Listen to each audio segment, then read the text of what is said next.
Lucu banget Danur, dan aku nggak nyangka Danur tuh punya universe, dan ternyata alhamdulillah universe-nya punya penonton yang cukup setia ya, karena nungguin terus lanjutannya, bahkan cerita-cerita spin-off yang ada di dalamnya gitu.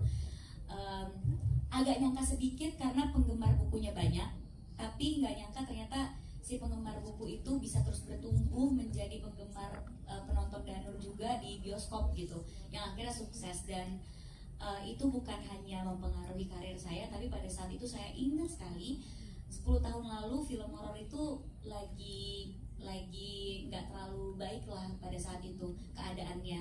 Banyak yang produksi film horor yang kurang bagus kualitasnya, dan saya ingat banget pas saya ditawarin Danur, saya tuh lumayan agak kayak, ini film Danur kayak yang kemarin-kemarin enggak, yang banyak kontroversial dan adegan-adegan yang waktu itu kan banyak adegan-adegan yang enggak layak ada di film horor gitu ya pada saat itu gitu.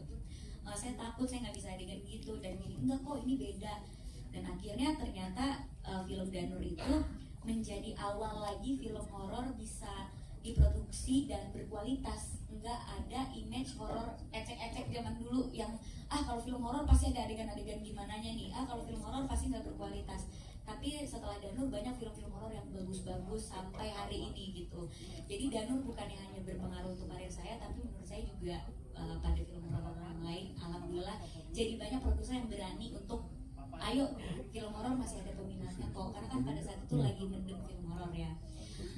Dan pasti mempengaruhi karir saya juga, karena saya waktu itu dari sinetron nggak banyak yang yakin kalau saya bisa acting, karena pada saat itu 10 tahun lalu stigma bahwa aktor sinetron itu nggak pantas di film ada loh, nggak kayak sekarang. Kalau sekarang kan semua punya kesempatan yang sama ya mungkin.